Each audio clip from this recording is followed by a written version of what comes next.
Welcome to the Liberty Myself Emancipation Media Club. Today's reading is Meditations by Marcus Aurelius. This is part of our twice-daily content heartbeat designed to help build information autonomy in our algorithm-dominated world. Listen, reflect, and engage however works for you. Without further ado, let's jump in. Stay free. Meditations by Marcus Aurelius. The 12th book. 1.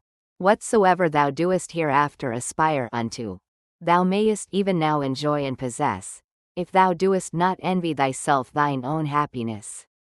And that will be, if thou shalt forget all that is past, and for the future, refer thyself wholly to the divine providence, and shalt bend and apply all thy present thoughts and intentions to holiness and righteousness. To holiness, in accepting willingly whatsoever is sent by the divine providence, as being that which the nature of the universe hath appointed unto thee, which also hath appointed thee for that, whatsoever it be. To righteousness, in speaking the truth freely, and without ambiguity, and in doing all things justly and discreetly. Now in this good course, let not other men's either wickedness, or opinion, or voice hinder thee. No, nor the sense of this thy pampered mass of flesh, for let that which suffers, look to itself. If therefore whensoever the time of thy departing shall come, thou shalt readily leave all things, and shalt respect thy mind only, and that divine part of thine, and this shall be thine only fear, not that some time or other thou shalt cease to live, but thou shalt never begin to live according to nature, then shalt thou be a man indeed, worthy of that world, from which thou hadst thy beginning. Then shalt thou cease to be a stranger in thy country, and to wonder at those things that happen daily, as things strange and unexpected, and anxiously to depend of divers things that are not in thy power. 2. God beholds our minds and understandings, bare and naked from these material vessels, and outsides, and all earthly dross. For with his simple and pure understanding, he pierceth into our inmost and purest parts, which from his, as it were by a water pipe and channel, first flowed and issued. This if thou also shalt use to do, thou shalt rid thyself of that manifold luggage, wherewith thou art round about encumbered. For he that does regard neither his body, nor his clothing, nor his dwelling, nor any such external furniture, must needs gain unto himself great rest and ease. 3 things there be in all, which thou doest consist of, thy body, thy life, and thy mind. Of these the 2 former, are so far forth thine, as that thou art bound to take care for them. But the 3rd alone is that which is properly thine. If then thou shalt separate from thyself, that is from thy mind, whatsoever other men either do or say, or whatsoever thou thyself hast heretofore either done or said, and all troublesome thoughts concerning the future, and whatsoever, as either belonging to thy body or life, is without the jurisdiction of thine own will, and whatsoever in the ordinary course of human chances and accidents doth happen unto thee, so that thy mind, keeping herself loose and free from all outward coincidental entanglements, always in a readiness to depart, shall live by herself, and to herself, doing that which is just, accepting whatsoever doth happen, and speaking the truth always. If, I say, thou shalt separate from thy mind whatsoever by sympathy might adhere unto it, and all time both past and future, and shalt make thyself in all points and respects, like unto Empedocles his allegorical sphere, all round and circular, and in good favor and correspondency with that spirit which is within thee. 3. I have often wondered how it should come to pass, that every man loving himself best, should more regard other men's opinions concerning himself than his own. For if any god or grave master standing by, should command any of us to think nothing by himself but what he should presently speak out, no man were able to endure it, though but for one day. Thus do we fear more what our neighbors will think of us, than what we ourselves. 4. How come it to pass that the gods having ordered all other things so well and so lovingly, should be overseen in this one only thing, that whereas then hath been some very good men that have made many covenants as it were with God, and by many holy actions and outward services contracted a kind of familiarity with him, that these men when once they are dead, should never be restored to life, but be extinct for ever. But this thou mayest be sure of, that this, if it be so indeed, would never have been so ordered by the gods, had it been fit otherwise. For certainly it was possible, had it been more just so, and had it been according to nature, the nature of the universe would easily have borne it. But now because it is not so, if so be that it be not so indeed, be therefore confident that it was not fit it should be so, for thou seest thyself, that now seeking after this matter, how freely thou doest argue and contest with God. But were not the gods both just and good in the highest degree, thou durst not thus reason with them. Now if just and good, it could not be that in the creation of the world, they should either unjustly or unreasonably oversee anything. 5. Use thyself even unto those things that thou doest at first despair of. For the left hand we see, which for the most part lieth idle because not used, yet doth it hold the bridle with more strength than the right, because it hath been used unto it. 6. Let these be the objects of thy ordinary meditation, to consider, what manner of men both for soul and body we ought to be, whensoever death shall surprise us, the shortness of this our mortal life, the immense vastness of the time that hath been before, and will he after us, the frailty of every worldly material object. All these things to consider, and behold clearly in themselves, all disguisement of external outside being removed and taken away. Again, to consider the efficient causes of all things, the proper ends and references of all actions, what pain is in itself, what pleasure, what death, what fame or honor, how every man is the true and proper ground of his own rest and tranquility, and that no man can truly be hindered by any other, that all is but conceit and opinion. As for the use of thy dogmata, thou must carry thyself in the practice of them, rather like unto a Pancratiastes, or one that at the same time both fights and wrestles with hands and feet, than a gladiator. For this, if he lose his sword that he fights with, he is gone, whereas the other hath still his hand free, which he may easily turn and manage at his will. 7. All worldly things thou must behold and consider, dividing them into matter, form, and reference, or their proper end. 8. How happy is man in this his power that hath been granted unto him, that he needs not do anything but what God shall approve, and that he may embrace contentedly whatsoever God doth send unto him. 9. Whatsoever doth happen in the ordinary course and consequence of natural events, neither the gods, for it is not possible, that they either wittingly or unwittingly should do anything amiss, nor men, for it is through ignorance, and therefore against their wills that they do anything amiss, must be accused.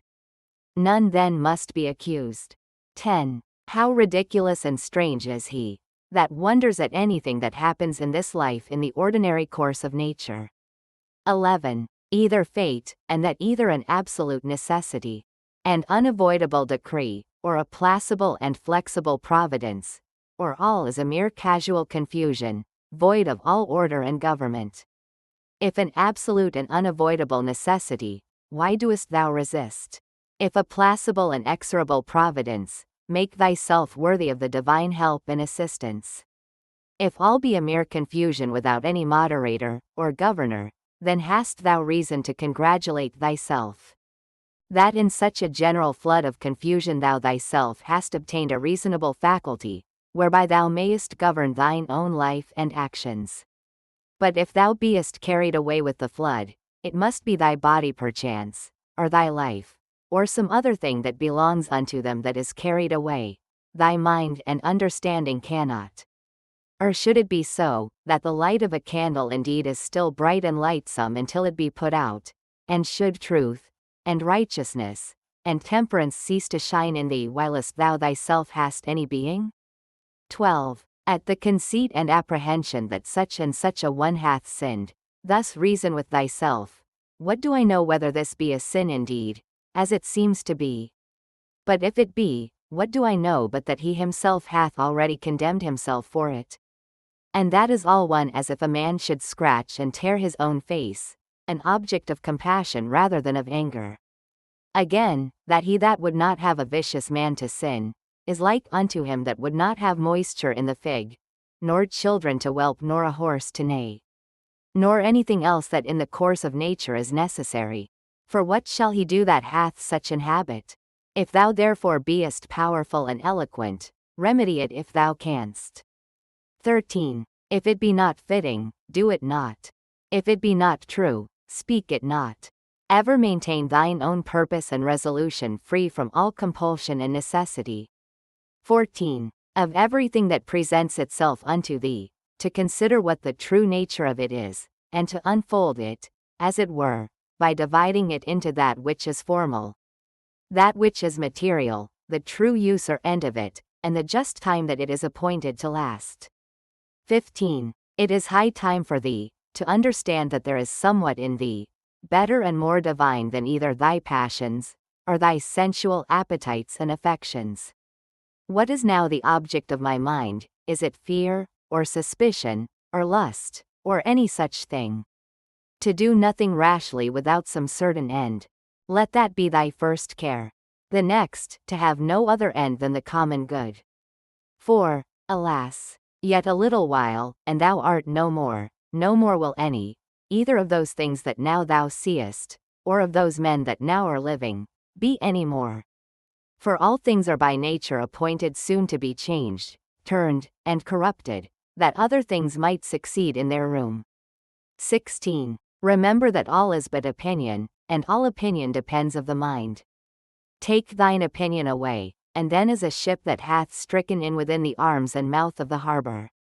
A present calm, all things safe and steady, a bay, not capable of any storms and tempests, as the poet hath it. 17. No operation whatsoever it he, ceasing for a while, can be truly said to suffer any evil, because it is at an end. Neither can he that is the author of that operation, for this very respect, because his operation is at an end, be said to suffer any evil.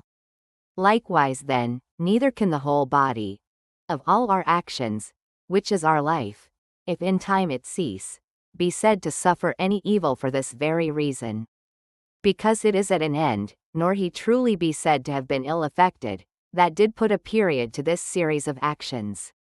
Now this time or certain period, depends of the determination of nature, sometimes of particular nature, as when a man dieth old, but of nature in general, however, the parts whereof thus changing one after another, the whole world still continues fresh and new. Now that is ever best and most seasonable, which is for the good of the whole. Thus it appears that death of itself can neither be hurtful to any in particular, because it is not a shameful thing, for neither is it a thing that depends of our own will, nor of itself contrary to the common good, and generally, as it is both expedient and seasonable to the whole, that in that respect it must needs be good. It is that also, which is brought unto us by the order and appointment of the divine providence. So that he whose will and mind in these things runs along with the divine ordinance, and by this concurrence of his will and mind with the divine providence, is led and driven along, as it were by God himself, may truly be termed and esteemed the Theophoretos, or divinely led and inspired. 18. These three things thou must have always in a readiness, first concerning thine own actions, whether thou doest nothing either idly, or otherwise, than justice and equity do require, and concerning those things that happen unto thee externally, that either they happen unto thee by chance, or by providence, of which two to accuse either, is equally against reason. Secondly, what like unto our bodies are whilst yet rude and imperfect, until they be animated, and from their animation, until their expiration, of what things they are compounded, and into what things they shall be dissolved. Thirdly, how vain all things will appear unto thee when, from on high as it were, looking down thou shalt contemplate all things upon earth, and the wonderful mutability, that they are subject unto, considering withal, the infinite both greatness and variety of things aerial and things celestial that are round about it. And that as often as thou shalt behold them, thou shalt still see the same, as the same things, so the same shortness of continuance of all those things. And, behold, these be the things that we are so proud and puffed up for. 19. Cast away from thee opinion, and thou art safe. And what is it that hinders thee from casting of it away? When thou art grieved at anything, hast thou forgotten that all things happen according to the nature of the universe, and that him only it concerns, who is in fault, and moreover, that what is now done, is that which from ever hath been done in the world, and will ever be done, and is now done everywhere. How nearly all men are allied one to another by a kindred not of blood, nor of seed, but of the same mind. Thou hast also forgotten that every man's mind partakes of the deity, and issueth from thence, and that no man can properly call anything his own, no not his son, nor his body, nor his life, for that they all proceed from that one who is the giver of all things, that all things are but opinion, that no man lives properly, but that very instant of time which is now present. And therefore that no man whensoever he dieth can properly be said to lose any more than an instant of time. 20. Let thy thoughts ever run upon them, who once for some one thing or other, were moved with extraordinary indignation, who were once in the highest pitch of either honor, or calamity, or mutual hatred and enmity, or of any other fortune or condition whatsoever. Then consider what's now become of all those things. All is turned to smoke, all to ashes, and a mere fable, and perchance not so much as a fable. As also whatsoever is of this nature, as Fabius Catilinus in the field, Lucius Lupus, and Stertinius, at Baiae Tiberius at Capreae and Velius Rufus, and all such examples of vehement prosecution in worldly matters, let these also run in thy mind at the same time, and how vile every object of such earnest and vehement prosecution is, and how much more agreeable to true philosophy it is, for a man to carry himself in every matter that offers itself, justly, and moderately, as one that followeth the gods with all simplicity. 4. For a man to be proud and high-conceited. That he is not proud and high-conceited, is of all kind of pride and presumption, the most intolerable. 21. To them that ask thee, where hast thou seen the gods, or how knowest thou certainly that there be gods, that thou art so devout in their worship? I answer first of all, that even to the very eye, they are in some manner visible and apparent. Secondly, neither have I ever seen mine own soul, and yet I respect and honor it. So then for the gods, by the daily experience that I have of their power and providence towards myself and others, I know certainly that they are, and therefore worship them. 22. Herein doth consist happiness of life, for a man to know thoroughly the true nature of everything, what is the matter, and what is the form of it, with all his heart and soul, ever to do that which is just, and to speak the truth. What then remaineth but to enjoy thy life in a course and coherence of good actions, one upon another immediately succeeding, and never interrupted, though for never so little a while? 23. There is but one light of the sun, though it be intercepted by walls and mountains, and other thousand objects. There is but one common substance of the whole world, though it be concluded and restrained into several different bodies, in number infinite. There is but one common soul, though divided into innumerable particular essences and natures. So is there but one common intellectual soul, though it seem to be divided. And as for all other parts of those generals which we have mentioned, as either sensitive souls or subjects, these of themselves, as naturally irrational, have no common mutual reference one unto another, though many of them contain a mind, or reasonable faculty in them, whereby they are ruled and governed. But of every reasonable mind, this the particular nature, that it hath reference to whatsoever is of her own kind, and desireth to be united, neither can this common affection, or mutual unity and correspondency, be here intercepted or divided, or confined to particulars as those other common things are. 24. What doest thou desire? To live long. What? To enjoy the operations of a sensitive soul, or of the appetitive faculty? Or wouldst thou grow, and then decrease again? Wouldst thou long be able to talk, to think and reason with thyself? Which of all these seems unto thee a worthy object of thy desire? Now if of all these thou doest find that they be but little worth in themselves, proceed on unto the last, which is, in all things to follow God and reason. But for a man to grieve that by death he shall be deprived of any of these things, is both against God and reason. 25. What a small portion of vast and infinite eternity it is, that is allowed unto every one of us, and how soon it vanisheth into the general age of the world, of the common substance, and of the common soul also. What a small portion is allotted unto us. And in what a little clod of the whole earth as it were it is that thou doest crawl. After thou shalt rightly have considered these things with thyself, fancy not anything else in the world any more to be of any weight and moment but this, to do that only which thine own nature doth require, and to conform thyself to that which the common nature doth afford. 26. What is the present estate of my understanding? For herein lieth all indeed. As for all other things, they are without the compass of mine own will, and if without the compass of my will, then are they as dead things unto me, and as it were mere smoke. 27. To stir up a man to the contempt of death, this among other things, is of good power and efficacy, that even they who esteemed pleasure to be happiness, and pain misery, did nevertheless many of them contemn death as much as any. And can death be terrible to him, to whom that only seems good, which in the ordinary course of nature is seasonable? To him, to whom, whether his actions be many or few, so they be all good. As all one, and who whether he behold the things of the world being always the same either for many years, or for few years only, is altogether indifferent? O man, as a citizen thou hast lived, and conversed in this great city the world. Whether just for so many years, or no, what is it unto thee? Thou hast lived, thou mayest be sure, as long as the laws and orders of the city required, which may be the common comfort of all. Why then should it be grievous unto thee, if, not a tyrant, nor an unjust judge, but the same nature that brought thee in, doth now send thee out of the world?